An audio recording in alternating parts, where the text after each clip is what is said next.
Jérôme, après les sports, l'actualité de la santé avec le docteur Kirzak à 6h14. Gérald, bonjour. Aujourd'hui, vous nous parlez des dates limites de consommation et de notre santé. Pour commencer, quel est l'impact des DLC sur notre santé ? Bonjour, alors elles sont importantes ces dates limites de consommation, cette fameuse DLC, puisque c'est la date après laquelle le produit va devenir dangereux pour la santé. Donc ça concerne les produits qui sont périssables et emballés, donc ce sont les viandes, les yaourts, et la vente d'ailleurs est interdite après la DLC, et c'est ce qui est marqué sur les paquets, à consommer jusqu'au, de manière impérative.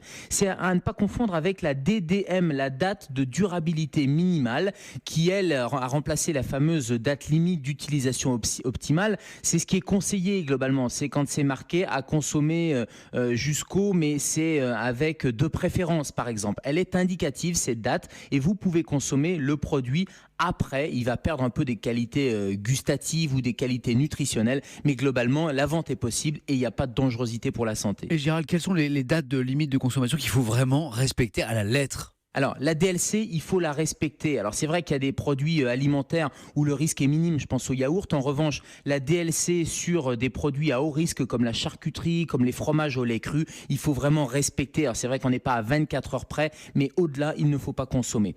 C'est d'autant plus valable que vous êtes à risque d'infection. Par exemple, si vous avez un traitement ou une maladie immunodépressive, ou les enfants, ou les personnes âgées, ou les futures mamans, les femmes enceintes, il faut vraiment respecter cette DLC. Et puis tout le reste, tous les autres produits où il y a cette date à consommer de préférence, eh bien là, on peut les consommer sans risque particulier. Et à part surveiller ces DLC, que peut-on faire pour éviter une intoxication alimentaire ? Alors, quelle que soit la date ou pas la date, il y a des choses de base. Si le produit vous paraît suspect, s'il y a une odeur particulière, s'il a un aspect particulier, eh bien, il ne faut pas le consommer. Attention aussi aux viandes ou aux charcuteries dont l'emballage, encore une fois, même si la date, elle est encore dans les clous, mais dont l'emballage aurait gonflé, eh bien, ça veut peut-être dire qu'il y a des microfuites, donc là, attention. Et puis, il y a des produits qui ne supportent absolument pas la rupture de la chaîne du froid. Je pense aux mayonnaises, au fromage. Il y a juste les yaourts où vous pouvez les consommer tranquillement, même s'ils sont un peu acides. Merci docteur Kirzak, on vous retrouve à 10h dans Allo Europe 1 avec Thomas Tourou.